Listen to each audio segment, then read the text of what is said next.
তখন তাকে চিন্তা করতে হবে যে আমি যে কথাটা বলতেছি এই কথাটা বলার সঙ্গে সঙ্গে আল্লাহ রাব্বুল আলামিন রেকর্ড করতেছেন, আল্লাহ রাব্বুল আলামিনের ফেরেশতারা সবগুলোকে লিখে রাখতেছেন।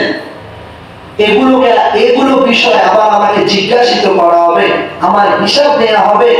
আমি যে কথাটা বলতেছি এই কথার দ্বারা আমার জাগতিক কতটুকু ফায়দা, যে কথাটা আমি বলতেছি এই কথার দ্বারা আমার আখিরাতের কতটুকু ফায়দা, আমি যে কথাটা বলতেছি এই কথার দ্বারা দুনিয়ার কোনো মানুষের ক্ষতি হচ্ছে কি না, আমি যে কথাটা বলতেছি এই কথার দ্বারা কোনো মানুষের কোনো সমস্যা হচ্ছে কিনা।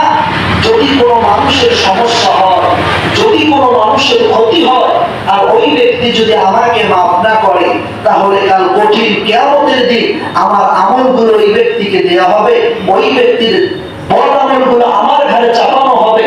এই দিকগুলো বিবেচনা করে প্রতিটা মানুষকে কথা বলা উচিত।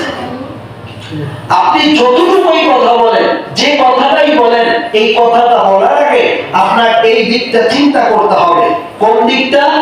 যে আমি যে কথাটা বলতেছি এই কথার দ্বারা কোনো মানুষের কোনো ক্ষতি হচ্ছে কিনা, আমি যে কথা বলতেছি এই কথার দ্বারা আমার দুনিয়ার কতটুকু ফায়দা, আখিরাতের কতটুকু ফায়দা, এই দিকগুলো বিবেচনা করে আমাদের কথা বলতে হবে। কেননা এই জবানে মানুষের জান্নাত, আবার এই জবানে মানুষের জাহান্নাম।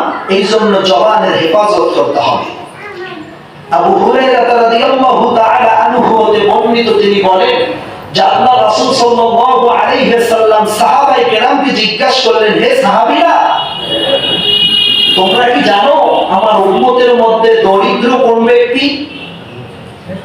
সাহাবায়ে কেরাম বললেন যে ইয়া রাসূলুল্লাহ, আমরা তো জানি দুনিয়ার জমিনে যার টাকা নাই, পয়সা নাই, ধন সম্পদ নাই, ওই ব্যক্তির মতো গরিব আর কেউ নাই।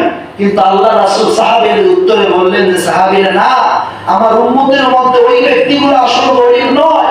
গরিব হচ্ছে কোন ব্যক্তিটা?